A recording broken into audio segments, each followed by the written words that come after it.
আখিরাতে বিচারের মুখোমুখি হওয়া থেকে বাঁচতে আজ আমরা তিনটি আমলের কথা আপনাদের সঙ্গে শেয়ার করতে চাই। মোহতারাম হাজরিন, আল্লাহর কাছে একজন ঈমানদারের দুনিয়াতে সবচেয়ে বড় চাওয়া হলো সুখে শান্তিতে দুনিয়ার জীবনটা পার করতে পারা, আর আখিরাতে আল্লাহর কাছে সবচাইতে বড় চাওয়া হলো আল্লাহ তাআলা যেন আমাদের গুনাহগুলো মাফ করে আমাদেরকে পরিচ্ছন্ন করে দেন, মুক্ত করে দেন, আমরা যেন আখিরাতে নাজাত পেয়ে যাই, আল্লাহ যেন আমাদের মাফ করে জান্নাত দিয়ে দেন। এটা হলো আখিরাতে একজন ঈমানদারের সবচাইতে বড় চাওয়া। দুনিয়াতে ঈমানদারের সবচেয়ে বড় মুসিবতের বিষয় যেটা তার আখিরাতকে ধ্বংস করতে পারে তা হলো তার পাপাচার, অপরাধগুলো, গুনাহগুলো। আমরা যে আল্লাহর নাফরমানি করি, আমরা যে আল্লাহর অবাধ্য হই, আল্লাহর নির্দেশগুলোকে লঙ্ঘন করি, আল্লাহর নিষেধাজ্ঞাগুলোকে অমান্য করি, এটার কারণে আমাদের আমল নামায় যে গুনাহ জমা হচ্ছে, আখিরাতে আমাদের সে গুনাহগুলো হবে আমাদের সবচেয়ে বড় বিপদের কারণ। আল্লাহ রাব্বুল আলামিন আমাদের সবাইকে জীবদ্দশাতেই প্রতিটা পাপ, প্রতিটা অপরাধ, প্রতিটা গুনাহ এটা আল্লাহর কাছ থেকে মাপ পাইয়ে আল্লাহর কাছ থেকে এগুলোকে ক্ষমা করার পর তারপর দুনিয়া থেকে যাওয়ার তৌফিক দান করুন। বাবারা, দুনিয়া থেকে গুনার বোঝা যদি মাথায় নিয়ে যায় আর আখিরাতে আল্লাহ যদি এই পাপ অপরাধগুলোর বিচারের মুখোমুখি করেন, শাস্তি তো পরের কথা, শুধু বিচারের মুখোমুখি যদি করা হয়, শুধু যদি জিজ্ঞাসাবাদের মুখোমুখি করা হয়, কিয়ামতের ভয়াবহতম দিনে পরিস্থিতি কেমন হতে পারে। দুনিয়ার বিভিন্ন মানুষ যখন অপরাধ করে তার যখন বিচার হয়, এমনকি অনেক মানুষ নিরপরাধ থাকা সত্ত্বেও অভিযুক্ত হয়ে তার বিচার হয়, বিচারের কাঠগড়ায় যখন মানুষ দাঁড়ায় তার বিচারে কি হবে, তিনি কি খালাস পাবেন না শাস্তি হবে সেটা পরের বিষয়। কিন্তু একজন মানুষ যখন গ্রেপ্তার হয়, একজন মানুষ যখন আসামি হয়ে হাতকড়া পরে ডান্ডাবেড়ি পরিয়ে বাবা নানাভাবে তাকে যখন আদালতে উপস্থাপন করা হয় এবং বিচারের ট্রায়াল চলে, কত বড় হ্যাসেল হয়, কত বড় পেরেশানি হয়, কত বড় কষ্ট হয়, কত বড় আযাব হয়। ভাইরা আমার, দুনিয়ার এই বিচারে আমাদেরকে সহযোগিতা করার জন্য আইনজীবী থাকে, উকিল থাকে, আত্মীয় স্বজন থাকে, টাকা পয়সা থাকে, বিচারককে ম্যানেজ করার লোক থাকে, দলিল আদিল্লা পেশ করার ব্যাপার স্যাপার থাকে, বিচারের চোখে ফাঁকি দেওয়ার কোনো রাস্তা থাকে, আরো কত উপায় থাকে। এরপরও যদি কেউ মামলা মোকদ্দমার প্যাচে পড়ে যায়, গ্রেপ্তার হয়ে যায়, বিচারের মুখোমুখি হয়, তাহলে তার পেরেশানির কোনো শেষ থাকে? বাবারা, কিয়ামতের ময়দানে যখন আমরা আসামি হয়ে উঠব, তখন আল্লাহ রাব্বুল আলামিনের সামনে ওই আদালতে কেউ ওকালতি করার সাহস পাবে? কোনো ওকালতি চলবে না ভাই। উকিলরাই এনএফসি করতে শেষ হয়ে যাবে। দুনিয়ার উকিলরা যে টাকা খায়া মামলার মোড় ঘুরাই দিছি, মিথ্যা সাক্ষী দাঁড় করাইছি, এটা করছি সেটা করছি, বিচারক ম্যানেজ করছি, অন্যায় করছি, অপরাধ করছি, হাজার গুনাহ। আল্লাহর কাছে কোনো উকিলের ওকালতি চলবে না ভাই, কোনো উকিলের ওকালতি চলবে না। আত্মীয় স্বজনও কেউ আপনার পাশে দাঁড়াবার মতো থাকবে না। সেই বিচারের সময় আপনি কোনোভাবে বিচারকে প্রভাবিত করার মামু খালু দিয়ে, হাই হ্যালো দিয়ে, কোনোভাবে টাকা পয়সা দিয়ে আপনি আল্লাহ রাব্বুল আলামিনকে কোনোভাবে ইনসাফ থেকে এক চুল পরিমাণ সরাতে পারবেন? ওমা রব্বুকা বিযাল্লামিল লিল আবিদ, আপনার রব, আমার রব, তিনি বান্দার প্রতি কোনো জুলুম করবেন না। ভাইয়েরা, বাবারা, সবাইকে যার যার প্রাপ্য বুঝিয়ে দিবেন, প্রত্যেকটা মানুষকে। সেই ভয়াবহতম দিনে বিচারের যখন মুখোমুখি হবে, বিচারের অপেক্ষায় যে কষ্ট থাকবে, বিচারের অপেক্ষায় যে যন্ত্রণা থাকবে, সূর্য মাথার একেবারে কাছাকাছি থাকবে, বিচার কার্য এখনো শুরু হচ্ছে না কেন, সেজন্য অস্থির হবে মানুষ, হাহাকার করবে, নবীদের কাছে কাছে যাবে, আমাদের প্রিয় নবী সাল্লাল্লাহু আলাইহি সাল্লামের কাছে যাবে, তিনি সিজদায় পড়ে যাবেন, আল্লাহর কাছে সুপারিশ করবেন বিচার করার, আল্লাহ বিচার শুরু করবেন। এটা হলো বিচারের শুরু। এরপরে বিচারের শেষ কি তার বিবরণ গোটা কোরআন জুড়ে আছে, গোটা হাদিস জুড়ে আছে। আখিরাতের কাঠগড়ার আসামি যদি আমরা কেউ হয়ে যাই তাহলে আর রক্ষা নাই ভাইরা। যে শাস্তি, যে কষ্ট, যে যন্ত্রণা, যে আযাব, আল্লাহ রাব্বুল আলামিন সে আযাব থেকে আমাদের সবাইকে মুক্তি নসিব করুন। এই জন্য ভাইরা, দুনিয়ার জিন্দেগিতে তওবা ইস্তেগফার করে আল্লাহর কাছ থেকে নিজের পাপ গুনাহগুলোকে মাফ করিয়ে নিয়ে তারপরে দুনিয়া থেকে যাওয়ার চেষ্টা করতে হবে। এই জন্য ঈমানদার পাপ হতে পারে কিন্তু তওবা করতে দেরি করবে না, কারণ সে জানে গুনাহকে আমলনামা থেকে, নিজের হিসাবের খাতা থেকে পাপকে মুছে দেওয়ার জন্য যে রিমুভার আছে সেটা হলো একমাত্র তওবা এবং ইস্তেগফার। তওবা এবং ইস্তেগফারের মাধ্যমে কাবিরা গুনাহগুলোকে আমাদের আমলনা থেকে আমরা মুছিয়ে দিতে পারি, আল্লাহ যদি কবুল করেন। মোহতারাম হাজিরিন, এই জন্য আখিরাতে বিচারের মুখোমুখি হওয়া থেকে বাঁচতে হলে দুনিয়াতে গুনাহগুলোকে আল্লাহর কাছ থেকে মাফ করিয়ে নিয়ে তারপরে যেতে হবে ইনশাআল্লাহ। গুনাহগুলো মাফ করে যাওয়ার চেষ্টা করব তো ইনশাআল্লাহ। এই জন্য বাবারা, ভাইয়েরা, নবী করিম সাল্লাল্লাহু আলাইহি সাল্লাম কত আমল আমাদেরকে শিখিয়েছেন, কত আমল। তিনি আমাদের প্রতি রউফ ছিলেন, তিনি আমাদের প্রতি অনেক দয়ালু মায়ালু ছিলেন। আমাদের প্রিয় নবী সাল্লাল্লাহু আলাইহি সাল্লাম আল্লাহর কাছ থেকে প্রাপ্ত ওহীর ভিত্তিতে তিনি আমাদেরকে প্রতিনিয়ত পথ নির্দেশ করে গেছেন কিভাবে গুনাহগুলো সব মাফ করায় তারপরে যেতে পারবো, যে আল্লাহর কাঠগড়ার আসামি হতে হবে না বা সেখানে খুব বেশি হ্যাচেল পোহাতে হবে না। এই জন্য বহু আমল শিখাই দিয়ে গেছেন। সকালে সাইয়্যিদুল ইস্তেগফার করবেন, সন্ধ্যা সাইয়্যিদুল ইস্তেগফার পড়বেন, দিনের ভিতরে বহুবার ইস্তেগফার পড়তে থাকবেন, অনবরত আল্লাহর কাছে মাপ চাইতে থাকবেন। অমুক আমল করলে আল্লাহ গুনাহ মাফ করে দিবে, তমুক আমল করলে আল্লাহ তাআলা গুনাহ সাফ করে দিবে, অমুক আমল করলে সমুদ্রে ফেনা পরিমাণ গুনাহ থাকলে আল্লাহ মাফ করে দিবে। এরকম নানাবিধ দোয়া, নানাবিধ আমল, নানাবিধ বিষয় নবী সাল্লাল্লাহু আলাইহি সাল্লাম শিক্ষা দিয়েছেন, উদ্দেশ্য যাতে তার উম্মতরা কেউ আখিরাতের ভয়াবহতম দিনে আল্লাহর কাঠগড়ায় আসামি হয়ে অস্থির হয়ে সেদিন যেন কাজ হবে না, সেই রকম ভয়াবহ পরিস্থিতির মুখোমুখি যেন না হয়। আমরা সেরকম পরিস্থিতি থেকে বাঁচার জন্য চেষ্টা করব ইনশাআল্লাহ। মুহতারাম হাজিরিন, সেজন্য আজ আমরা তিনটি আমলের কথা আপনাদের সঙ্গে শেয়ার করতে চাই, যে আমলগুলো একজন মানুষকে মায়ের গর্ভ থেকে একটা শিশু যখন ভূমিষ্ঠ হয়, নবজাতক শিশুর যখন জন্ম হয়, এই শিশু যেরকম নিষ্পাপ, তার যেরকম কোনো আমলে খারাপ বলতে কিচ্ছু নাই, পুরো প্রোফাইল ক্লিন, পরিষ্কার। এই তিনটি আমল যেগুলোর কথা শেয়ার করতে চাই, নবী আলাইহিস সালাম হাদিসের আলোকে এই আমলগুলোর মাধ্যমে আমাদের বদামলগুলো সবগুলো মাফ হয়ে নবজাতক শিশুর যেরকম প্রোফাইলে কোনো গুনাহ নাই, অপরাধ নাই, এরকম অপরাধ মুক্ত শিশুর মতো নিষ্পাপ হয়ে যাব ইনশাআল্লাহ। আমলগুলোর কথা বলবো মুহতারাম হাজিরিন। শিশুর মতো নিষ্পাপ হওয়ার মতো আমলগুলোর ভিতরে সর্বপ্রথম আমল, যে আমলের মাধ্যমে আপনি নবজাতক শিশুর মতো নিষ্পাপ হতে পারবেন, সে আমলটি হলো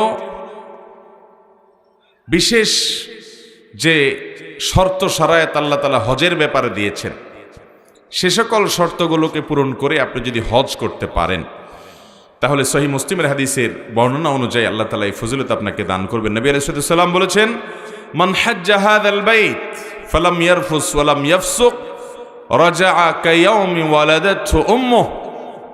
যদি কেউ বাইতুল্লাহর হজ করে এবং বাইতুল্লাহর হজ করে হজ করতে গিয়ে কোনো প্রকার নারী গঠিত গুনাহ করে না, স্ত্রী সহবাস করে না, যৌনতা সংশ্লিষ্ট কোনো অপরাধে জড়ায় না, নিজেকে হেফাজত করে কন্ট্রোল করে এবং অন্য কোনো পাপ অপরাধ করে না হজের পুরো সময় জুড়ে, পুরো সফর জুড়ে, পুরো মৌসুম জুড়ে, হজের এই সময়ে হজ করতে গেছে, যৌনতা সংশ্লিষ্ট অপরাধ করে নাই, স্ত্রী সহবাস করে নাই, সেক্সুয়াল যে গুনাহ আছে সেগুলো থেকে বেঁচে থেকেছে, নিজেকে নিয়ন্ত্রণ করেছে এবং যেই কোনো অপরাধ এবং পাপাচার যেটা হজ করা অবস্থা বিশেষভাবে নিষিদ্ধ, অন্য সময় তো নিষিদ্ধ আছেই, হজের সময় বিশেষভাবে নিষিদ্ধ, এরকম কোনো গুনাহ থেকে সে নিজেকে বাঁচিয়ে রাখতে পেরেছে, এইভাবে যদি কেউ হজ করতে পারে, তাহলে সেই হাজি সাহেব হজ করে যখন ফিরে আসবে, তখন সে দুনিয়াতে, তার দেশে, তার মাটিতে যখন সে ফিরে আসবে মক্কা থেকে, তখন সে একটা নবজাতক শিশু মায়ের গর্ভ থেকে দুনিয়াতে যেরকম আসে ওইরকম নিষ্পাপ হয়ে সে বাড়িতে ফিরে যাবে। আল্লাহ রাব্বুল আলামিন সেরকম ফজিলতপূর্ণ একটা হজ আমাদের সবাইকে করার তৌফিক দান করুন। ভাইরা আমার, হজের জন্য আল্লাহর কাছে চোখের পানি ফেলে দোয়া করতে হয়, আল্লাহ তোমার ঘর না দেখায় আমাদের কাউকে নিও না, বারবার নিও আল্লাহ। দোয়া করবেন তো ইনশাআল্লাহ। এবং টাকা পয়সা জমাইতে শুরু করেন, অল্প অল্প করে। আপনার 10, 20, 50 টাকা করে জমানোর সুযোগ আছে তো ওইটাই জমান। আল্লাহ তাআলা একদিন তৌফিক দিবেন। বহু মানুষ আছে পয়সাওয়ালা কিন্তু হজের তৌফিক হয় নাই, অনেক মানুষ আছে পয়সা কম কিন্তু আল্লাহ হজের তৌফিক দিয়েছেন। এই জন্য তৌফিক চাইতে হবে। এবং হজ করলেই হবে না, শুধু ওই যে হজের মধ্যে নিজের চোখের হেফাজত করতে হবে, জেনা থেকে বেঁচে থাকতে হবে, যৌনতা সংশ্লিষ্ট অপরাধ থেকে বেঁচে থাকতে হবে। বিশেষ করে হাদিস এবং আয়াতে যেটি বোঝানো হয়েছে যে যদি কেউ স্বামী স্ত্রী সহকারে যায় তাহলে নির্দিষ্ট যে সময়ে স্ত্রীর সাথে শারীরিক সম্পর্ক করা নিষিদ্ধ, সেখান থেকে বেঁচে থাকতে হবে। এক কথায় রফাস থেকে বেঁচে থাকবে এবং যে কোনো গুনাহ থেকে বেঁচে থাকবে, ফুসুক এবং ফাসিকি কাজ থেকে বেঁচে থাকবে। এইভাবে যদি হজ করতে পারে কেউ, তাহলে তার জন্য ফজিলত রয়েছে। আবার কোরআনে আল্লাহ তাআলা আরো একটা কথা বলেছেন, যে ব্যক্তি হজ করবে ফালা রফাসা ওয়ালা ফুসুকা ওয়ালা জিদালা ফিল হজ, সে হজে গিয়ে রফাস ফুসুক তো করবেই না, যৌনতা বিষয়ক গুনাহ তো করবেই না, অন্য গুনাহ করবে না, আর ঝগড়াঝাটি করবে না, এগুলো থেকে বেঁচে থাকতে হবে। তো এইরকম হজ করে আসা এটা খুব সহজ কাজ না। অনেক কাজী সাহেবরা আছেন যে প্রথমটা থেকে বাঁচতে পারলেও দ্বিতীয়টা থেকে বাঁচতে পারেন না, কারণ ওখানে গিয়ে বসে বসে টেলিভিশনে নাটক চায়, সিনেমা চায়, টকশন নামে নানান হারাম জিনিস চোখে পড়ে, বাস এই হাজি সাহেব এ ফজিলত পাবে না। অনেক হাজি সাহেব হজ করতে গিয়া ঝগড়া ঝাঁটি, তর্ক বিতর্ক, গন্ডগোল, ফাসাদ, এটা সেটা পিছনে লেগে যায়, তারও এটা নসিব হওয়ার সম্ভাবনা কম।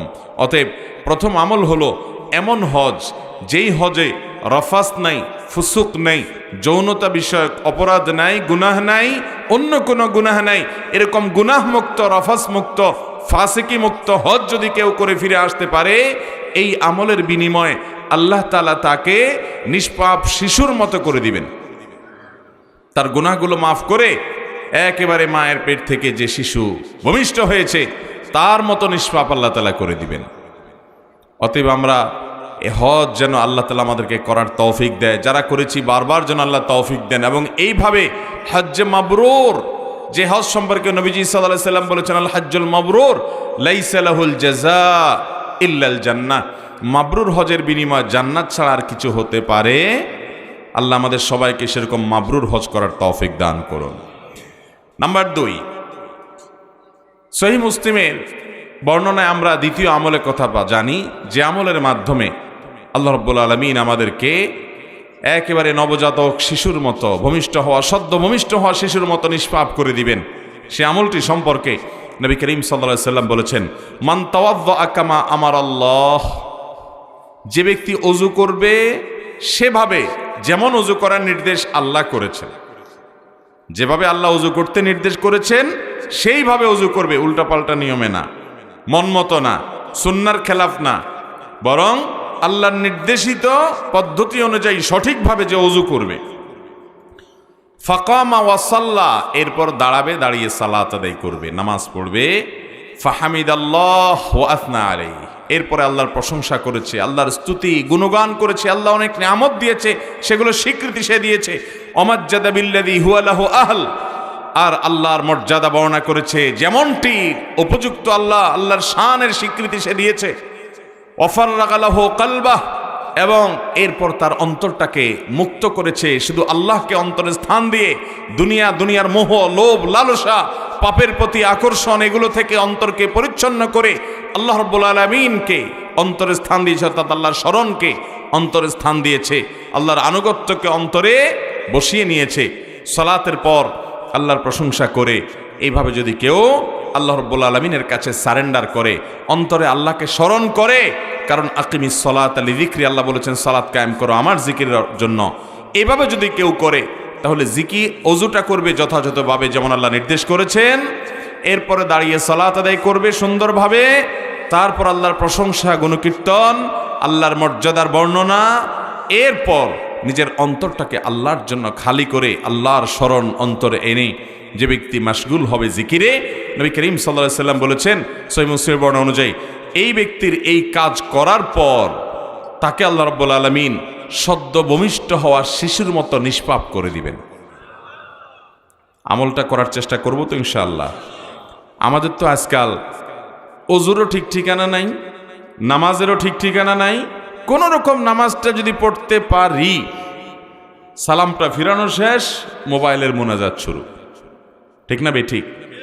সালাম ফিরানো শেষ, দুনিয়ার নানা ধান্দার ভিতরে চলে যাই। অথচ নামাজের পরে দোয়া জিকির আছে, আল্লাহর জিকির আছে, এগুলো পড়তে হয়, তাসবিহগুলো পড়তে হয়, দোয়াগুলো পড়তে হয় স্মরণের জন্য। কারণ নামাজের উদ্দেশ্যই হলো আল্লাহর স্মরণ, আর আমাদের নামাজের মধ্যে আল্লাহ ছাড়া আর সব কিছু স্মরণ হয়, ঠিক না বেঠিক? অতএব নামাজটাকে সুন্দর করার চেষ্টা করব তো ইনশাআল্লাহ। এ হাদিসে আপনি লক্ষ্য রাখবেন, ওযুর ব্যাপারে নবী সাল্লাল্লাহু আলাইহি সাল্লাম বলেছেন যে ব্যক্তি আল্লাহ যেভাবে নির্দেশ করেছেন সেভাবে ওযু করে। খেয়াল করেন, তাহলে ওযুর মধ্যে বোঝা গেছে কি আছে? ভেজাল। ওযু নিয়ে খুব একটা আলোচনা হয় না। আমরা নামাজ নিয়ে অনেক কথা কম বেশি শুনি, কিন্তু ওযু নিয়ে কথা শুনি না, যে ওযুর মধ্যে আবার ভেজাল কি। আমরা মনে করি হাত ধুইলাম, মুখ দিলাম, কুলি করলাম, নাকে পানি দিলাম, মাথা মাসে করলাম, পাও দিলাম, ওযু হয়ে গেল, ঠিক আছে। তো এখানে আবার ঝামেলার জায়গাটা কোথায়? ইউটিউবে আমাদের একটা ভিডিও আছে বেশ 40-50 মিনিটের, ওযুতে যে ভুলগুলো হয়তো আপনিও করেন, ওইটা শুনে নিতে পারেন। আমরা ওইটা ইনশাআল্লাহ পরবর্তীতে অন্য কোথাও আলোচনা করব। শুধুমাত্র মোটা দাগে একটা কথা বলে রাখি, নবী করিম সাল্লাল্লাহু আলাইহি সাল্লাম আমাদেরকে ওযুর যত ফজিলত শুনাইছেন, ওযুর যত কি শুনাইছেন? ফজিলত, যে ওযুর লাভ মর্যাদা শুনাইছেন, তার সবগুলো হাদিসেই আমরা একটা শব্দ দেখি, সেটা হলো ইসবাগুল ওযু। নবী করিম সাল্লাল্লাহু আলাইহি সাল্লাম বলেছেন আসবিগুল ওযু আয় আকমিলু, তোমরা ওযুকে পরিপূর্ণভাবে করো, সুন্দরভাবে করো, ঠিকঠাকভাবে করো। ওযুর ইসবাগ করতে বলা হয়েছে, অর্থাৎ ওযুকে ভালোভাবে করতে বলা হয়েছে। এখন আমি যদি ওযু আবার ভালোভাবে ছাড়া মন্দভাবে কিভাবে করে এটা যদি বিবরণ দিতে যাই, লম্বার সময় চলে যাবে। আমি যদি একটা ছোট্ট উপমা দেই, ওযুতে যে পরিমাণ পানি অপচয় আমরা টেপে যখন ওযু করি, যে পরিমাণ পানি অপচয় করি, শুধু এটার হিসাব দিলেই কিয়ামতের ময়দানে যদি এটা হিসাব দেওয়া লাগে, তাহলে আর কিছু লাগবে না ধরা খাওয়ার জন্য। টেপ ছেড়ে যে পরিমাণ পানি ব্যবহার করেন ওযুতে, বড় একটা বালতি রেখে ধরে দেখেন তো কি পরিমাণ পানি হয়। বিশাল এক বালতি দেখা যাবে চলে গেছে একবার ওযু করতে গিয়ে। এই গত ওমরার সফরে মদিনাতে একটা মিউজিয়ামে যাওয়ার সুযোগ আমার হয়েছে। সেখানে নবী করিম সাল্লাল্লাহু আলাইহি সাল্লাম যে পাত্রে ওযু করতেন, যে পাত্র দিয়ে গোসল করতেন, ওই রকম পাত্র, হুবহু ওই পাত্র না, ওই পাত্রটা সে যুগের সে পাত্রের সাইজ কি ছিল ওইটা জাদুঘরে রাখা আছে। আমি মোবাইলে ছবিও তুলে নিয়ে আসছি এবং দেখে আমি চিন্তা করলাম, সুবহানাল্লাহ, এরকম একটা পাত্র দিয়ে যদি আজকাল আমাদের কাউকে ওযু করতে দেয়া হয়, বলবে আমার সাথে কি ইয়ার কি করতেছেন, এটা দিয়ে কেমনে ওযু করব? অথচ এতটুকু পানি দিয়ে তার ওযু হয়ে যেত। মুহতারাম হাজিরিন, ওযুর ভুল নিয়ে আমরা ভিন্ন একদিন আলোচনা করব, কিন্তু এই হাদিসের ভাষ্য খেয়াল করেন, মান তাওয়াদ্দা কামা আমারাহুল্লাহ কামা আমারাল্লাহ, আল্লাহ তাআলা যেভাবে নির্দেশ করেছেন সেভাবে যে ওযু করে, তাহলে ওযুতে অনেক উল্টাপাল্টা আমাদের হয়। ওযুতে মেসওয়াক করতে হয়। ওযুর একটা গুরুত্বপূর্ণ আমল হলো ওযুতে কি করতে হয়? মেসওয়াক করতে হয়। এটা ওযুর একটা গুরুত্বপূর্ণ সুন্নাহ। যাদের পকেটে মেসওয়াক আছে একটু বাইর করে দেখান তো দেখি, বাইর করেন দেখি। যারা মুসলমান মায়ের পুত বাপের পুত আছেন, মাশাআল্লাহ, এক বাপের পুত পাওয়া গেছে। হ্যাঁ, আর বাকি সব কি মায়ের পুত নাকি? কিরে ভাই, মাশাআল্লাহ, আরেকজন পাওয়া গেছে। আর আছেন রে ভাই? মেসওয়াক না কলম? এটা মেসওয়াক নেই, ঠিক আছে। আরেকজন আছে, আরো একজন আছে, খুব অল্প কয়েকজন মানুষ আছেন। বাকিদের কি অবস্থা? আপনারা ওযু করেন না? ওযু করেননি না? বিনা ওযুতে নামাজ পড়েন, তাহলে মেসওয়াক নাই কেন? মুসলমানের পকেটে মেসওয়াক থাকতে হবে কি হবে না? ভাইরা আমার, আমার বাসায় সবসময় মেসওয়াক ফ্রিজে রাখা থাকে বাচ্চাদের জন্য, যে কোনো অবস্থাতে মেসওয়াক যাতে মিস না হয় সব সময়। আল্লাহ রাব্বুল আলামিন সুন্দরভাবে, তাহলে মেসওয়াক কেন থাকতে হবে? কারণ উযু করতে হবে। আল্লাহ তাআলা আমাদেরকে সুন্দরভাবে উযু করার তৌফিক দান করুন।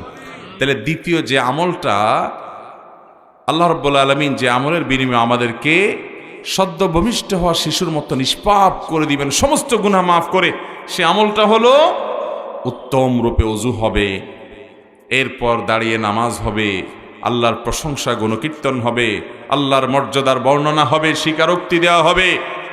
এরপর আল্লাহর জন্য অন্তরটাকে ফারেক করবেন, অন্তরে দুনিয়া সব বের করে দিয়ে শুধু আল্লাহর স্মরণ, আল্লাহর জিকির অন্তরে রাখবেন। ভাইরা আমার, আজকে স্মার্টফোন, এই মোবাইল ফোন আমাদেরকে আল্লাহর জিকির থেকে গাফেল করে দিয়েছে। আমাদের এখন আল্লাহর কথা মনে আসে না, আল্লাহর কথা জিকির করার, স্মরণ করার টাইমও নাই, কারণ অবসর সময়গুলো সব মোবাইলে নিয়ে গেছে। এমনকি টয়লেটে ঢুকে বসে থাকি, তখন আল্লাহর জিকিরও মুখে করা যায় না, ওই টাইমটাও শয়তান দখল করে ফেলছে মোবাইল দিয়া। ঠিক না ভাই? ঠিক। তাহলে উত্তম রূপে ওযু, এটা অনেক ফজিলতপূর্ণ আমল। এরপর এইভাবে আপনি সালাত আদায় করে আল্লাহর প্রশংসা ইত্যাদি করলে ইনশাআল্লাহ আমলের মাধ্যমেও সদ্য ভূমিষ্ঠ হওয়া শিশুর মতো নিষ্পাপ হওয়া যাবে ইনশাআল্লাহ। নাম্বার 3, মুসনাদে আহমদে বর্ণিত হয়েছে, নবী করিম সাল্লাল্লাহু আলাইহি সাল্লাম বলেছেন, আল্লাহ রাব্বুল আলামিন হাদিসে কুদসিতে বলেন, ইযা বতালাইতু আবদাম মিন ইবাদি মুমিনান, আমি যখন আমার কোন ঈমানদার বান্দাকে পরীক্ষায় ফেলাই, বিপদে ফেলাই, আল্লাহ বলছেন আমি যখন আমার কোন ঈমানদার বান্দাকে বিপদে ফেলি, সেই বিপদে পড়ার পর হাহুতাশ, অস্থির, গালমন্দ, ভাঙচুর এসব না করে বিপদে পড়েছে, সে এরপরে কি করে? ফাহামিদানি, সে আমার প্রশংসা করে। ওয়াসবারা আলা মা আবতালাইত, এবং তাকে যে পরীক্ষার মধ্যে ফেলেছি, তাকে যে কষ্ট দিয়েছি, তাকে যে পরীক্ষা নিচ্ছি আমি কষ্ট দিয়ে, এই জন্য সে সবর করে হাহুতাশ তো করেই না, বরং উল্টা আল্লাহর প্রশংসা করে, যে আল্লাহ সুখে রাখলে যেরকম আমি খুশি, আপনার শুকর আদায় করলাম, আপনি আমাকে দুঃখে ফেলেছেন, এখনো আমি আপনার শুকর আদায় করি, আলহামদুলিল্লাহ বললাম। এইরকম যদি কোনো ইমানদার, স্ট্রং মজবুত ইমানওয়ালা, হিম্মতওয়ালা ইমানদার যদি করতে পারে, বলতে পারে, ফাইন্নাহু ইয়াকুমু মিন মাদজাহি যালিক, এইরকম অবস্থান যদি কেউ নিতে পারে, যে বিপদে সে ভেঙে পড়ে না, বরং আল্লাহর উপরে সন্তুষ্ট থাকে, যে আমার আল্লাহ যে হালে রেখেছেন আমি সে হালের উপরে খুশি, আলহামদুলিল্লাহ বলে মেনে নেয়, এই কাজটা করতে পারলে, এই লোকটা যখন উঠে, তখন আল্লাহ রাব্বুল আলামিন তার এই সবরের বিনিময়ে তাকে সদ্য ভূমিষ্ঠ হওয়া শিশুর মতো নিষ্পাপ করে দেন। বিপদ আপদ আমাদের জীবনে আসে নাকি আসে না?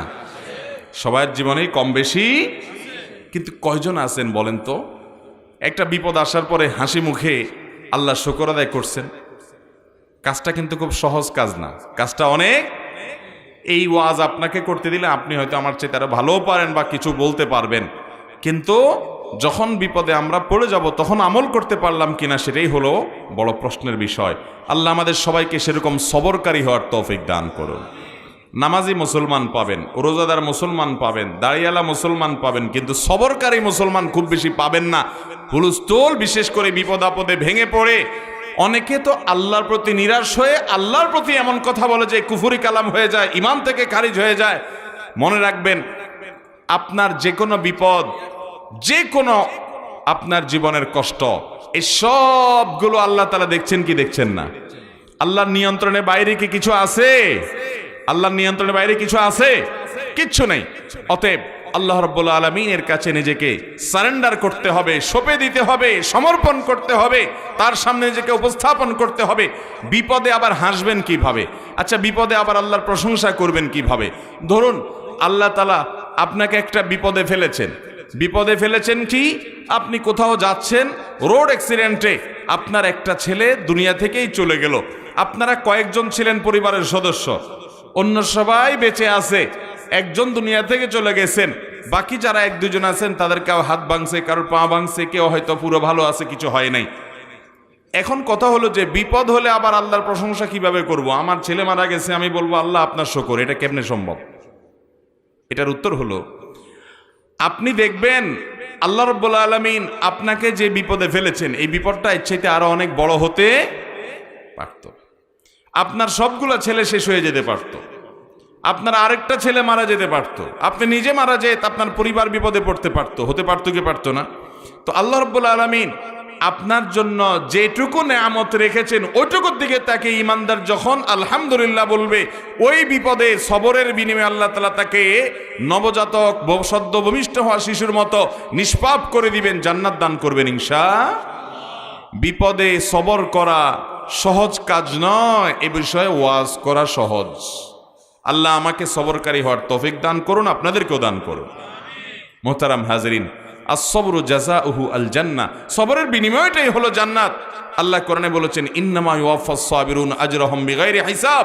যারা ধৈর্যশীল হবে, নিজেকে নিয়ন্ত্রণ করতে পারবে, এদের বিনিময়ে আল্লাহ তাআলা কোনো যোগ বিয়োগ করে দিবেন না। আল্লাহর কাছ থেকে যোগ বিয়োগ করে পায়ে জান্নাত পাওয়া বড় কঠিন। বিনা হিসাবে যদি জান্নাতে চান, বিনা হিসাবে যদি আল্লাহর কাছ থেকে সওয়াব পেতে চান, তাহলে আপনার জীবনের প্রতিটি পদক্ষেপে যত কঠিন সময় আসুক, পাহাড়ের মতো অটল হয়ে থেকে আপনাকে সবর করতে হবে, ধৈর্য ধারণ করতে হবে, নিজেকে নিয়ন্ত্রণ করতে হবে। মাথা গরম করে অঘটন ঘটানো যাবে না, গালিগালাজ করা যাবে না, নিজেকে শেষ করা যাবে না, কুফরি কালাম করা যাবে না, আল্লাহর প্রতি অনাস্থা প্রকাশ করা যাবে না, নিরাশ হওয়া যাবে না। সবর এখতিয়ার করতে হবে। আস-সবরু জামিল, সবর অনেক সুন্দর জিনিস। আল্লাহ আমাদের সবাইকে সে সবরের দৌলত দান করুন। বিপদে সবর করব তো ইনশাআল্লাহ। ভাইরা আমার একটা বিপদ হয়েছে। এই বিপদটা আমার জীবনের নেয়ামত হতে পারে কি পারে না, পারে কি পারে না? এরকম বহু ঘটনা আমাদের সামনে আসে না নাই? অনেক বিপদ আছে, আমরা দেখি বিপদ, অথচ এটা উপর দিয়ে দেখতে বিপদ হলে কি হবে, এর পিছনে নেয়ামত আছে। আমরা যদি সবর করে বলতে পারি, আল্লাহ আমি নিজের জন্য চাইছিলাম এই চাকরিটা হোক, কিন্তু আপনি দিলেন না, আমি বুঝলাম আমার ফয়সালা আপনার পক্ষ থেকে, আমি নিজের জন্য এটারে ভালো মনে করছি, আপনি আমার জন্য ভালো মনে করেন নাই। মনে রাখবেন, আপনি নিজের জন্য যেটাকে ভালো মনে করছেন, আপনার রব তিনি যেটা নির্বাচন করবেন আপনার জন্য, সেটা আপনার মনে করার চাইতে আরো বেশি ভালো হবে। বুঝে আসুক আর না আসুক। একটা ঘটনা আমি এবছর চুনতি মাহফিলে বলেছিলাম, এর আগে বিভিন্ন জায়গা হয়তো বলেছি। মক্কায় একবার আমার এক পরিচিত ভাই, ওনার জীবনে একটা বড় বিপদ আসলো। বিপদ কি? বিপদ হলো, ভদ্রলোক হোটেলের ব্যবসা করে, আবাসিক হোটেলের ব্যবসা করে, আমার পরিচিত। আমি সৌদি আরবে থাকাকালীন সময় মক্কা আসলে ওনার হোটেলে অনেক সময় থাকতাম। তো সে ভাই, উনি হঠাৎ করে দেখি মন টন খারাপ। কিরে ভাই মন খারাপ কেন? বলে হুজুর মন খারাপ, দেশে চলে যাব। অনেক বছর ছিলাম সৌদি আরব মক্কা শরীফে, আল্লাহর ঘরের পাশে হাজিদের খেদমত করছি বহুত, কিন্তু এখন চলে যেতে হবে দেশে। কেন, কি সমস্যাটা কি? বলে ভাই একটা হোটেল, আমি এই যে হোটেলটা আমি থাকি, আপনি জানেন এই হোটেলটা আমি মালিকের কাছ থেকে সারা বছরের জন্য ভাড়া নিয়ে নেই। সম্ভবত 1 মিলিয়ন রিয়ালের কথা তিনি বলেছেন, যে 1 মিলিয়ন রিয়াল দিয়ে এটা আমি সারা বছরের জন্য ভাড়া নিয়ে নেই। এরপরে 12 মাস আমি হাজিদেরকে রাখি, এখান থেকে প্রফিট করি, আমার সংসার চলে। আলহামদুলিল্লাহ, আল্লাহ আমাকে সুখে শান্তি রাখছে। এখন হঠাৎ করে আমারই আরেক বাংলাদেশি ভাই, সে হিংসা করে হোক আর যাই হোক, আমার যে মালিক এই হোটেলের কফিল, তার কাছে যায় ফুসলায় ফাসলায় বলতেছে, এই বিল্ডিং তুমি তারে 1 মিলিয়ন দিছো, আমি 12 লাখ দেব। সে 10 লাখ দেয়, আমি 12 লাখ রিয়াল দেব, আমার দিয়ে দাও। তো সৌদি বেচারা 2 লাখ রিয়াল বেশি পাইছে, বলে ঠিক আছে সামনের বছর তোমার আর বিল্ডিং দেবো না, আমি আরেকজনটা দিয়ে দিছি অলরেডি 12 লাখে, এই বছর শেষ করি, তোমার শেষ। বেচারা বলে একই হোটেল, অনেক দিন পর্যন্ত এই হোটেলে ছিলাম, এখন এটা আমার হাতছাড়া হয়ে গেল। যেই লোক 12 লাখ দিয়ে নিয়েছে সে ব্যবসা করা কঠিন হবে, কারণ ব্যবসায় আগের মতো নাই। 10 লাখ উঠাইতে আমার কষ্ট হয়, সে কেমনি 12 লাখ করবে? তাও হিংসা করে করছে। এই যে আমার পেটে লাথিটা মারলো, হোটেলটা হাতছাড়া হয়ে গেল, এত বছর একটা হোটেলে ছিলাম, এখন হোটেলটা ছেড়ে দিতে হলো। এই জন্য হুজুর মনের দুঃখে চলে যাবো, আর দেশে আর থাকবো না। উনি দেশে চলে আসছে, শেষ পর্যন্ত একসাথে চলে আসছে। ঠিক আছে, সে আর হোটেলে ব্যবসা মক্কা করবে না। মনের দুঃখে এত বড় একটা আঘাত, এত বছরের উপার্জনের জিনিসটা তার মুখ থেকে ছিনায় নিয়ে গেছে। আমারও খুব খারাপ লাগলো, দোয়া করলাম আল্লাহ আপনাকে সবরের তৌফিক দান করুক। দেখেন সবরে কি হয়। এই ভদ্রলোক দেশে চলে আসছে, আসার কিছুদিন পরেই শুরু হয়ে গেল করোনা। কি শুরু হয়েছে? এবার হোটেলের কি হয়েছে? আর সৌদি আরবে বাসা ভাড়া, হোটেল ভাড়া এগুলো অগ্রিম দিতে হয়। আগে টাকা অগ্রিম সব দিয়ে দিবেন, এরপরে আপনি ভাড়া পাবেন। তো টাকা তো সব সৌদি মালিককে দিয়ে দিছে 12 লক্ষ রিয়াল। টাকা দেওয়ার কিছুদিন পরেই শুরু হয়ে গেছে কি, এবং করোনা লাস্টিং করছে কত বছর? 2-2.5 বছর। এই 2.5 বছর মক্কা বন্ধ, উমরা বন্ধ, হজ, হায় হায়, তাহলে বেচারার হোটেলও 2 পয়সাও ইনকাম। এবার আমি ওই ভাইকে বললাম, ওনার নাম টিপু ভাই, বললাম টিপু ভাই, আল্লাহ যে আপনার এত বড় এহসান আপনার উপরে করলো, আর ও আপনারে খুঁটা দিতে চাইছে, গর্ত করছে, গর্তে অরে ফেলাইছে। আপনি যদি 12 লাখ টাকা দিয়ে ভাড়া, 12 লাখ রিয়াল দিয়ে যদি ভাড়া নিতেন হোটেলটা, তো 12 লাখ রিয়াল তো পুরোটাই চলে গেছে। আল্লাহ তাআলা আপনি গর্তে পড়তে নিছেন, 2 মাস পরে 1 মাস পরে করোনা আসবে, আল্লাহ ধাক্কা দিয়ে আপনারা বাংলাদেশ পাঠাইয়া 1 মিলিয়ন রিয়াল বাঁচাই দিছে। ভদ্রলোক চোখের পানি ফেলে দিলেন। ওই যে ভাই ব্যক্তিগতভাবে আপনি চিনেন টিপু ভাই রে? ও ভাই চিনে বলে, মাশাআল্লাহ, সাক্ষীও আছে। আমার জুমা মসজিদে একবার এই ঘটনা বলার পর অদ্ভুত ব্যাপার, ওনার সাথে, উনি আমার মসজিদে কোনোদিন আসে নাই। ওই দিন জুমার সময় আমি ঘটনা বলছি, ঘটনার পরে আয়সা দেখে আমার সামনে খাড়া নামাজের পরে, বলে আমি উপরে দোতলা বসে শুনছি আপনি আমার গল্প বলছেন। ভাইরা আমার, এরকম এক ভাইয়ের কথা বলেছি, এরকম শত শত হাজার হাজার মানুষ আমরা আমাদের মধ্যেও আছি, আমরা নিজেরা ফিল করি না। আল্লাহ যদি কোনো বিপদ দেয়, আমি দেখতেছি আমার ক্ষতি, এই ক্ষতির পেছনে আমার কোনো কল্যাণ থাকতে পারে কি পারে না? দুনিয়াতে যদি কোনো কল্যাণ নাও থাকে, আর বিনিময় যদি আল্লাহ কিয়ামত দিন ডাইকা বলে, বান্দা তোরে এতগুলা বিপদ দিছিলাম, তুই অধৈর্য হস নাই, সবর করছস, বিনিময় আজ যা তোরে জান্নাতটা দিয়ে দিলাম। লস প্রজেক্ট না লাভের প্রজেক্ট? ইমানদারের লস হবে? অতএব সবর করবো তো ইনশাআল্লাহ। গালিগালাজ করবেন, রাগ হলে, বিপদ হলে গালিগালাজ করবেন, আসার ফিসার করবেন, আল্লাহর প্রতি অধৈর্য হবেন, সবর করবেন তো ইনশাআল্লাহ। বিপদ হয়েছে বোর গোষ্ঠী উদ্ধার করবেন, গায়ে হাত তুলবেন, সবর করবেন তো ইনশাআল্লাহ। সবর করলে ভাই আল্লাহ রাব্বুল আলামিন অফুরন্ত সওয়াব দিবেন বিনা হিসাবে। আল্লাহর কাছ থেকে সওয়াব আর জান্নাত পেতে চাইলে সবরের কোনো বিকল্প, সবরে মেওয়া ফলে মুখে বললে হবে না, আমলও করতে হবে। অনেকে সবর করে, কিরকম সবর জানেন? ধরেন মসজিদ থেকে জুতাটা চোরে নিয়ে গেছে, এরপরে সে অস্থির হয়ে চোরের 14 গোষ্ঠী ধরে মা বাপ তুলে গালিগালাজ দিয়ে মসজিদ কমিটির গোষ্ঠী উদ্ধার করে, এরা সিসি ক্যামেরা রাখে না কেন, জুতা চোর এখানে কেন আসে, আমার এটা হইলো কেন, অস্থির সস্থির হইয়া দেখছে যে লাভের লাভ তো কিছু না, জুতা তো নিয়ে বেচারা পারে পার। এবার শেষমেশ সব গালিগালাজ এর ভান্ডার শেষ, আর গালি মুখ দিয়ে আসে না, যা ছিল মুখস্থ সব দেওয়া শেষ হয়ে গেছে। এবার বলে যে কি আর করা, আল্লাহ ভরসা, সবর করি। এটা কি সবর হবে? ইন্নামাস সবরু ইনদা সাদমাতিল উলা, নবীজি সাল্লাল্লাহু আলাইহি সাল্লাম বলেছেন সবর হবে প্রথম ধাক্কার সময় নিজেকে নিয়ন্ত্রণ করতে পারলে, ঢোক গিলে ফেলতে পারছেন, নিয়ন্ত্রণ করতে পারছেন, মুখ দিয়ে খারাপ কিছু বাইর হয় না, এর নাম সবর। চেষ্টা করবেন তো ইনশাআল্লাহ, সবর করার চেষ্টা করবেন তো ইনশাআল্লাহ। আল্লাহ আমাদের সবাইকে তৌফিক দান করুন। আবারও বলি, সদ্য ভূমিষ্ঠ হওয়া শিশুর মতো নিষ্পাপ হয়ে যাওয়ার জন্য এমন একটা হজ জীবনে যদি করার তৌফিক হয় ভাই, যে হজে রাফাস নেই, যে হজে ফুসুক নেই, যে হজে যৌনতা সংশ্লিষ্ট গুনাহ নেই, এবং যে হজে কোনো অন্য সাধারণ পাপাচার নাই। অনেক দেশে মেয়েরা আসে, চোখের গুনাহ, জেনা, ব্যভিচার, বিশেষ করে মনের জেনা, চোখের জেনা, এগুলো করার সুযোগ তৈরি হয়, এবং অনেকে অবসর সময়ে গীবত, শিকায়েত, আড্ডা, এটা সেটা করে হজ নষ্ট করে, ঝগড়াঝাটি করে। এগুলো থেকে যদি মুক্ত রেখে হজ করতে পারেন, সেই হজ, এটা হলো প্রথম আমল যেটা আপনাকে সদ্য ভূমিষ্ঠ হওয়া শিশুর মতো আল্লাহর কাছ থেকে মাপ পাইয়ে দিতে সহজ হবে, সহযোগিতা করবে, এর মাধ্যমে আপনি পাবেন। দ্বিতীয়ত হলো ওই যে উত্তম রূপে ওযু করে, দাঁড়িয়ে নামাজ পড়ে, আল্লাহর প্রশংসা করে, গুণকীর্তন করে, মর্যাদার বর্ণনা করে আল্লাহর জন্য অন্তরটাকে ফারেক করলেন, খালি করলেন, আল্লাহর জিকির এবং স্মরণ করলেন, আল্লাহর সাথে মুনাজাত, আল্লাহর সাথে মনে মনে কথোপকথন করলেন, আল্লাহর দিকে রুজু হলেন, মনোনিবেশ করলেন।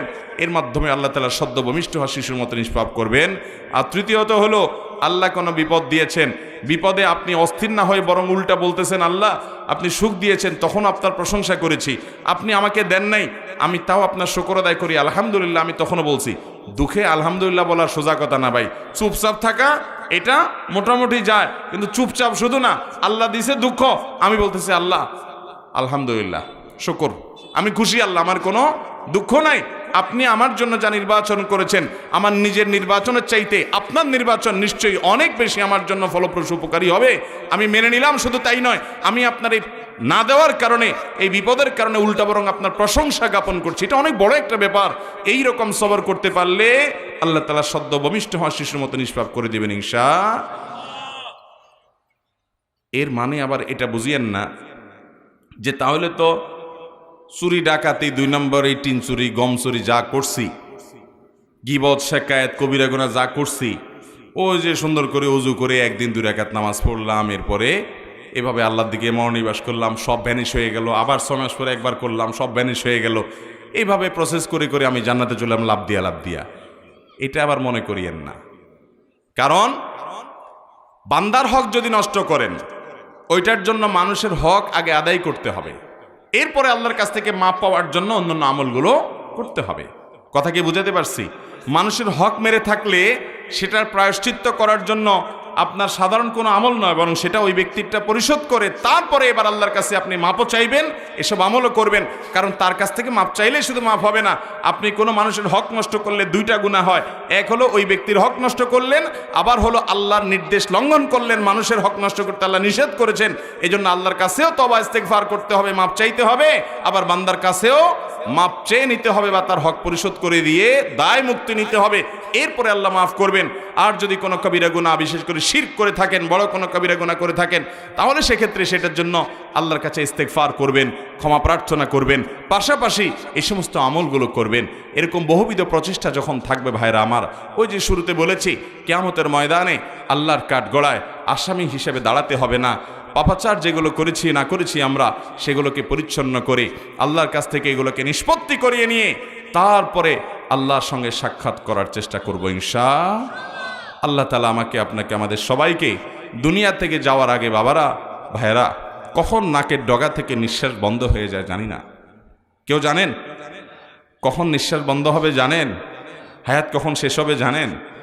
তাহলে সর্ব অবস্থায় নিজের প্রোফাইলটাকে, সর্ব অবস্থায় নিজের আমল নামাটাকে গুনাহমুক্ত করার জন্য ইস্তেগফার, তওবা, এই যে 3টা আমলের কথা বললাম, এই সমস্ত আমল, অন্যান্য গুনাহ মাফ, মুকাফফিরাতুজ যুনুব যেগুলো আছে, গুনাহ মাফের যে আমল আছে, সে আমলগুলো বেশি বেশি করে, ঘন ঘন করে, সকাল বিকাল সাইয়্যিদুল ইস্তিগফার পড়ে, রাতে সাইয়্যিদুল ইস্তিগফার পড়ে, সারাদিন ঘন ঘন ইস্তিগফার করে, আমলগুলো করে, একের পর একটু পর পর নিজের প্রোফাইলটাকে আপডেট করে, পরিচ্ছন্ন করে আল্লাহর কাছে যাব, যাতে কোনো পাপের বোঝা মাথায় নিয়ে কিয়ামতে দাঁড়াতে না হয়। আল্লাহর কাছে সেভাবে যাওয়ার চেষ্টা করব চেষ্টা করব তো ইনশাআল্লাহ। গুনাহ করব না, আর তওবা ছাড়বো না। ইস্তেগফার, তওবা অনবরত করব, গুনাহ থেকে 1000 মাইল দূরে থাকবো। এই সমস্ত আমল, এর কথা শুনে কেউ যেন এই বিভ্রান্তিতে না পড়েন, তাহলে তো আমল এগুলো আছেই, অতএব ঠান্ডা মাথায় আকাম কুকাম করতে থাকি, গুনাহ টুনা করতে থাকি, এই যে এই পদ্ধতিতে আমল করলাম আর আল্লাহ মাফ করে দিবে। ভাইরা আমার, এটা ভুল পদ্ধতি। কারণ আল্লাহ তাআলা আপনার এই আমলগুলো কবুল করে সেটাকে উপযুক্ততা সেই লেভেলে নিয়ে আপনাকে মাফ করে দিবেন, এবং সেটা আপনি লাভ করবেন, সে নিশ্চয়তা আপনার তো নয়, আপনি চেষ্টা করতে পারেন। তাছাড়া আপনার গুনাহ মাফের রাস্তা আছে দেখে ঠান্ডা মাথায় আপনি গুনাহ করবেন, এটা রীতিমতো আল্লাহ রাব্বুল আলামিনের সঙ্গে বিদ্রোহ করার মতো, অভদ্রতার শামিল, অসৌজন্যতার শামিল। কারোর হাতে কাটা গেলে, পায়ে কাটা গেলে সে কোনো মলম দিলে ভালো হয়ে যায়, এই জন্য ঠান্ডা মাথায় ছুরি চাকু দিয়ে কেউ কাটে না, কেটে গেলে তখন মলম লাগায় দেয়। ভাইরা আমার, গুনাহ মাফের জন্য আল্লাহর কাছে ইস্তেগফার করার রাস্তা আছে, সেটা মাথায় রেখে ঠান্ডা মাথায় কোনো বুদ্ধিমান মানুষ গুনাহ করতে পারে না। ইস্তেগফারের যে তৌফিক হবে আপনি কিভাবে জানলেন? আর সেটা কবুলও হয়ে যাবে, সেভাবে করতে পারবেন, সেটাই বা কিভাবে নিশ্চিত হলেন? এই জন্য জ্ঞাতসারে আমরা আল্লাহর অবাধ্যতার পথে পা বাড়াবো, চেষ্টা করবো তো বেঁচে থাকার। আল্লাহ আমাকে, আপনাকে, আমাদের সবাইকে মৃত্যুবরণ করার আগে, দুনিয়া থেকে যাওয়ার আগে পরিপূর্ণভাবে নিজেদের গুনাহগুলোকে আল্লাহর কাছ থেকে মুক্ত করে যাওয়ার তৌফিক দান করুন। আল্লাহর কাছ থেকে এগুলোর মাপ নিয়ে পরিচ্ছন্ন করে সদ্য ভূমিষ্ঠ হওয়া শিশুর মতো নিষ্পাপ হয়ে আমাদের সবাইকে আল্লাহ তাআলা তারপর দুনিয়া থেকে যাওয়ার তৌফিক দান করুন।